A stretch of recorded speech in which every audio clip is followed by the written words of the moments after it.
Hey everyone, we got Cetra Descendant Aerith yesterday, aka best girl in the game. I dare you to doubt that. And yeah, you hopefully saw me pull for her. I know I don't release a lot of videos yesterday, but today it's all about the best girl in Final Fantasy VII with her great sprites, both the base form and the base brave shift, just amazing. So, in her base form, Aerith is a supporter mainly, but she can also work as a holy nuke unit, and that holy nuke, it does mad damage, as you will see.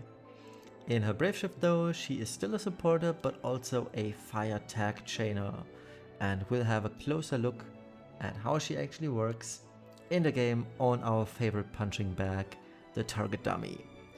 So let's move into the game.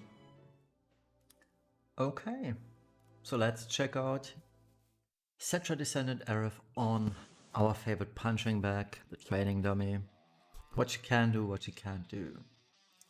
Now, as you can see, my Aerith is EX +2, because she buffed herself up a lot. So what she did with her passive, we'll get to that, which unlocks at EX +2, she buffed stats by, I believe, 280, 180, we'll see in a second. She also buffed 50% killers, etc. and LB damage. So let's first check out the passives, or the EX bonuses. So for EX +2, you unlock a new skill, Wish to Save the Planet, which is a 100% human machina killer, both physical and magical. And her single target, and I do want to stress this, single target Rod Imperil. It's not really that, it doesn't really matter for Dark Visions because we're always facing only a single boss, or for Clash of Wills, but in trials such as the Genie trials, having only a single enemy being rod resistant, or having his rod resistance down for one single enemy is a little bit Realm does it better with AoE 35 Rod Imperil, but it's still a very cool ability. Keep in mind 6 turns cooldown, and it lasts for 4 turns. She has 5x innate chain cap, so you either need Lightning's STMR or Clash of Wills helmet for the chain increase, which we won't probably get until the end of August. And her Trustmaster passive, or Super Trustmaster passive, both count. 100% magic and spirit through double hand, sadly not through single wield, but oh well. Other than that, Warring Spirit is a 60 LB crystals, or 6000 LB crystal fill immediately upon starting the fight. And if you leveled up your LB, that is entirely filling her LB on turn 1. If you didn't, if it's still at level 1, it's going to be only 60% out of the 100%, roughly speaking, because her LB cost is 99, she fills 60, let's make it 100 LB cost, so 60%. So it is actually useful to level up her LB, but it doesn't increase any stats or whatsoever. It's just a cost that goes down. The second EX Awakening passive is Weakness Detected Machina, 280% stat boost, 5 turns, 100% LB damage increase for all allies, and 50% Machina physical and magical. Telluric Scriptures, the usual 100 to double hand spirit. And let's check out her actual abilities now. Those are Banushka, you have to level them up to be halfway decent, 72x magic, all enemies attack.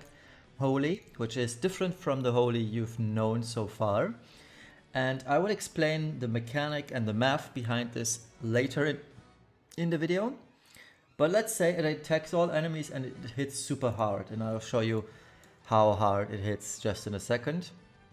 We've also got Protectga and Shelga awakened +2, which both are 50% physical and magic damage reductions respectively, with SPR and defense boosts by 200%.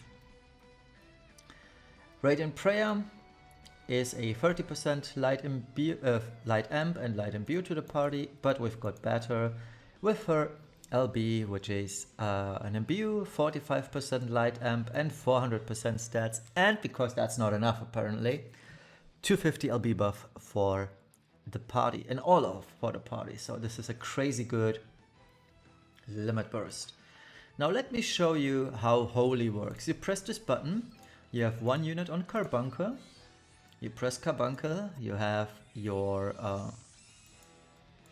Reflect up, and you only need a single stack of Reflect for this, by the way, because you cannot multicast Holy anyway. You then chain up, but because we are using Holy, and Holy is still super omega slow, we have to wait. But first, let's target the party. You fire off Holy, you wait, WS, and you send in SR chainers. Now, because SR has a long windup, you need to wait a bit. And what you've also seen, the chain immediately broke upon hitting. Yeah, we only reached 34, we dealt 10 billion damage. And I will show you this by actually showing off how it's supposed to go, how high the chain is supposed to go. As you can see, the chain is supposed to go to 59, but because Aerith's Reflected Holy hits multiple times, we can see this a little bit better here. As you can see, it's multiple Holy stacked up. They all hit at the same time. Yeah. And this literally breaks every single chain in the game. So we need to retreat for a second to go to the Brave Shift, because the Brave Shift is actually very mana hungry. And it starves for mana really badly. Right, in her Brave Shift, Red 13 joins the fray. Let me just quickly go over through the active side of things and we'll then check out the passives. So in her Brave Shift, her limit burst is 95x tag attack, 400 stats still buffed, 250 LB still buffed, but we're losing the Fire Imbue and the Fire Amp, sadly. But she does damage a little bit. It's not the best LB, 95x, who cares about that? It's also one of the weaker LBs because it has limited hits, so let me show you. It only hits for 14 hits, that's it. Now it's still enough for the 300% chain modifier, but units such as Rain and Fina, Last Gen, Elric Brothers, they have 24 hits in their chain. So if you want to tag chain with Aerith, I would suggest using Flame Fang. You can quad cast Flame Fang, and this one goes up to 24 if I'm not totally mistaken. Oh, it's 27 even, so that's better. And this makes LB finishing with units such as Sephiroth, Zidane, and also Avalanche's Tifa a little bit easier. But for Avalanche's Tifa, you have to kind of use a macro, or else you're gonna face breaking chains. Now her other abilities, she retains Protectga, Shelga, Dispelga. She also retains Wish to Save the Planet, nothing's changed here. Ardent Prayer is her Fire Imbue, 30% Fire Amp, 280% stats, and a little bit of Resist, Ice 100%. The Divine Castle's protection is from the Esper, so don't mind that. Now regarding her passives in the Brave Shift, we still have much of the same, still 5x cap. We have the Miraculous Cheer for all allies. We do have killers, a lot of them actually. 100% to human while also buffing her base stats. Oh, and by the way, 300 LB or 30 free LB fill per turn. And she has 200% innate physical and magical demon killer with 150% innate LB damage. Her base attack, her standard attack, if you just attack with her, is a tag attack. Hits 7 times for fire damage, restores 80 magic points. And yeah, she also has true double hand magic. And that's pretty much all about Aerith. Now if I have the time, I may do a showcase video, but with my exams coming up, maybe too hard for that. But yeah, that sums up Aerith. I hope you enjoyed this. Let's move back to the PowerPoint presentation now. Alright, I hope you enjoyed that. So let's move on to the Trustmaster and Super Trustmaster evaluation.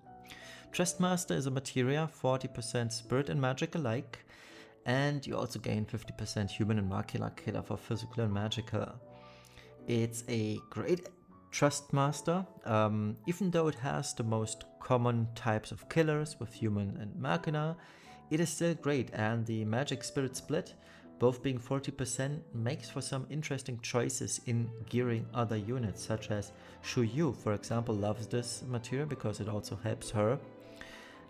Ibarra also really cool if you do have that spare material slot and you need more human and machina killer. This is pretty good. So all in all, I'm liking it, especially because it is a 3.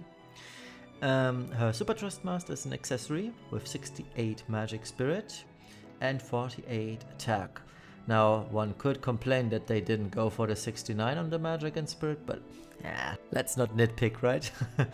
The huge kicker here is though that it provides 500 static attack, magic spirit and HP. However, the static attack, magic spirit and HP only apply to the Aerith variants that we have, that 7-star Aerith, the Neo Vision one that we got at the beginning, so last year, Neo Vision Aerith, and the Cetra Descendant Aerith.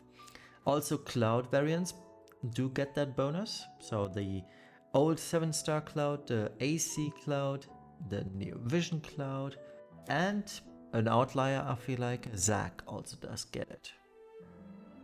And the cool thing about the STMR is that it stacks in global, which is something that the JP server doesn't have, for example. That is exclusive to us, so a global exclusive buff to Aerith's STMR, which makes it also the next best choice after Sakura and Ayaka's STMR, which I will get to in just a few minutes. Outside of Final Fantasy VII units, though, the aforementioned that are, it's sadly not a good option, because we do have better alternatives such as Cursed Doll Plus from the Scorn of the Mad Doll, which has 72 attack, and there's also a rather old STMR from Saul, which is Heliolite, and that has 70 magic. Now it always depends, right, whether you want the magic or the spirit, because for spirit users her accessory is actually one of the very best ones. So don't fret here, but for magic users we do have better choices. Nonetheless, for a free unit, this is absolutely amazing. Alright, let's check out her vision card. Now, since Aerith is considered a premium unit, although the only thing really premium about her is the 60,000 Lapis price tag, if you want to pull more of her. But the vision card, that is sadly not premium at all. But premium Neo Vision units, those are at the time being Aerith, Tifa, Avalanche's Tifa, legendary hero Sephiroth, Braska's daughter Yuna, which is coming in 3+ months, and the new Auron, Neo Vision Auron. Those are, I believe, the only premium Neo Vision units in the game right now. And premium Neo Vision units unlock their vision card at EX plus 3. And if they unlock their vision card at EX plus 3, as you can see, all stats are immediately unlocked at level 1. So Aerith's card is 100 magic, 100 spirit at level 1 or whatever level. And the passives are 50 LB damage, unconditional, which is pretty sweet. 100% spirit, and Final Fantasy VII only units also gain 100% magic on top. Now, while it is not that good for Aerith herself, sadly, as you will see in a few minutes, it is a good card for Shuyu though, because she needs that spirit, she wants the LB damage, so it's great. It's fun that most units these days, they either somehow buff Shuyu or Ibarra, both being relevant still to this day. It's kind of funny, although Shuyu isn't that relevant because we don't have that many water stages, but if there were any, that'd be cool. But yeah, all in all, the vision card doesn't really feel premium compared to Tifa and Sephiroth. Basically because the stat allocation is that, I mean, yeah, it's 100 magic and spirit, base magic and spirit, but we've got better. We've got a 115 magic card. I mean, for spirit users, this is perfect, but I'm not feeling it, honestly. But it's a great card for Neo Vision Yuna, who is coming, like I said, in 3 months or more. So let's get right to the damage calculation. We're using the same old, 90% spirit break. All the magic buffs and attack buffs for that matter too for next week are going to be 400%. So we are taking Aerith to every single fight from now on. We're also using the 300% LB buff from the Dane's STMR. We are using a 45% water amp, or we are assuming one from Nicole. We are assuming Nicole's 25% water imperil field. We are assuming, for example, the 30% Aerith fire amplification to the party, the 25% fire amplification field from Louise, although the latter one does not apply to Terra, because evocation DPS do not take into account field effects, especially amplifying field effects. We are using obviously 45% light amp from Aerith, 25% light imperil field, although I may remove that one because the assumption is a little bit too unrealistic, because the only unit in the game providing a light imperil field is Nyx, and he has no place in Dark Visions, for example. He may have one again in Clash of Wills if we ever get another light stage, but I don't feel like this is a good assumption to make. But for now, let's keep it as is. They're also assuming the usual 22.5k spirit boss, 60% passive spirit, 60% elemental resistance. We are gearing everyone to the best of their gearing methods for killers, and to adjust for evocation, we are also buffing killers by 150. We're using a 135 fire imperil, a 160% water imperil, that is 135 from Cacteria, for example, plus the 25% field imperil from Nicole. And the same applies to the light imperil, 120 light imperil from, say, Ling, and a 25% field imperil by Nyx. And lastly, sword, rod and gun imperils are used, although I should note that Terra only has 30% total weapon imperil because she's using two different types of weapons, sword and rod. So here's Aerith's gear. If you don't have Shuyu's STMR, we are getting Aerith's another rod for Aerith in the Chronicle battle that is coming with Sephiroth. So if you don't have that, don't be sad or anything. There is a decent option, decent second option, but you have to wait at least 2 weeks for that. But there is the option to do this. Another thing I want to point out is Floating Hearts. That is Sakura and Ayaka's STMR. Sakura and Ayaka are sadly not in a UOC pool. They were a time limited unit for Valentine's last year and this year. So yeah, I got a lot of people when I talked about Aerith builds saying that Floating Hearts, while it is best in slot, it probably is not the best assumption to use because 99.9% of people didn't pull for them or didn't buy the bundle for 5k. Neither did I, by the way. So yeah, I had to come up with a different solution, and the solution is to just use double her STMR. And if you don't have double her STMR, you can use Aerith's Choker, which is original 7-star Aerith's STMR, that works well. And if you don't have Ayaka's hairpiece, for example, you can use Gold Pin, which is a totally free option. It was an event item though, so if you missed that event, you don't have that item sadly. But it's a good one too. Okay, so here's the competition. As per usual, Luna, Freya, Terra, Vivi, and Louise. Everyone's gear is also adjusted towards the most recent gearing options, so nobody gets left behind here. And yeah, this is the damage comparison. So as you can see, Vivi is still on the very top, but keep in mind he requires the dead slot of Steiner to be on the team. Whereas Cetra Aerith, she doesn't need Steiner. All she needs is Carbuncle, because if you use Holy with Carbuncle, as you've seen in the little showcase earlier, that works perfectly fine and you will deal tremendous amounts of damage. And yeah, you also have to keep in mind that Aerith is technically a supporter first and foremost, and being a damage dealer is just a side gig for her. And she scales exceptionally well with magic points and spirit, though less with the latter one, and you will see the derivation of how to balance magic and spirit at the end of this. If you don't like that math, well, you can skip that part, but I do want to provide it for those who are interested in how to perfectly balance magic and spirit, because it's not as easy as it seems, but once you've seen it, the formula especially, it is pretty easy to do.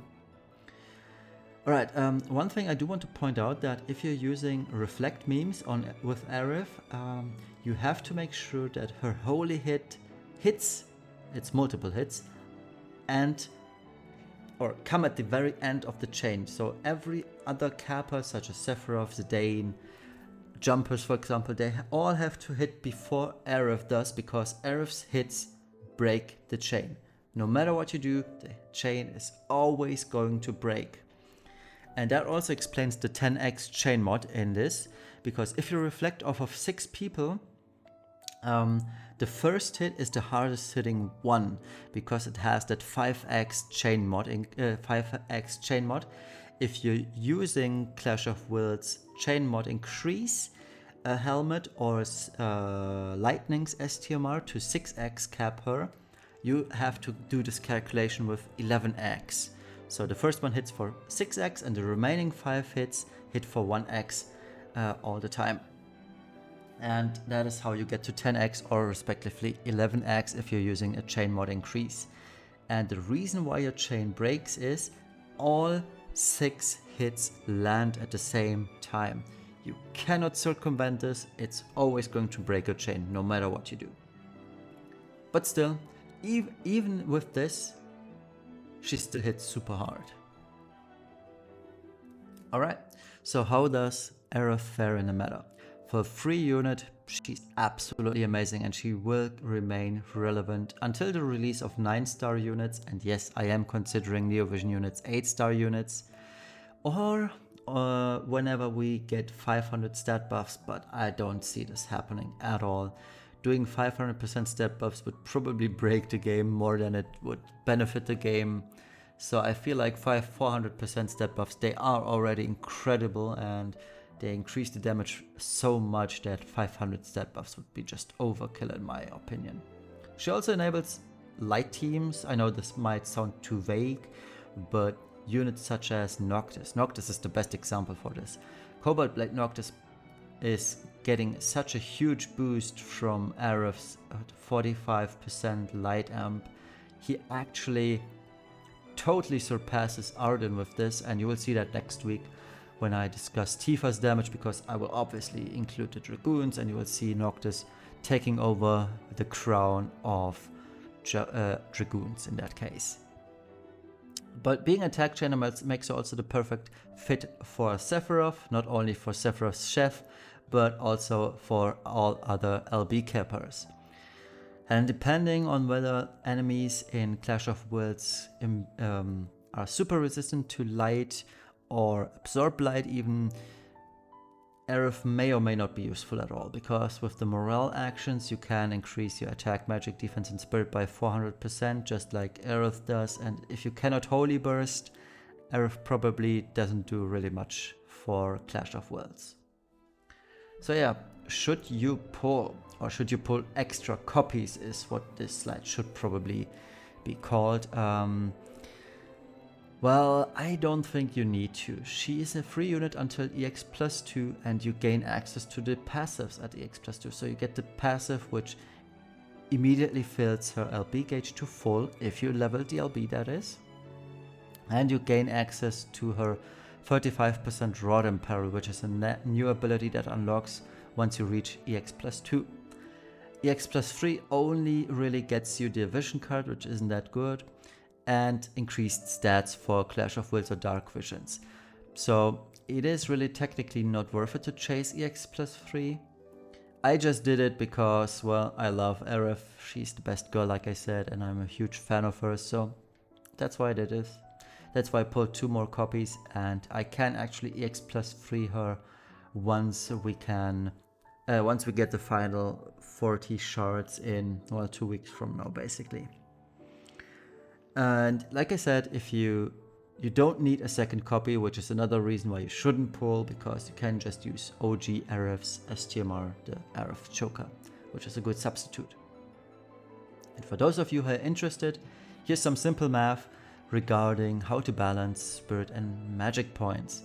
So the formula is the square root of final magic points divided by the base magic points, and it has to be equal to the final spirit divided by the base spirit, and that is how you balance spirit and magic points. So let's take a very simple example of 1000 magic and 4k spirit.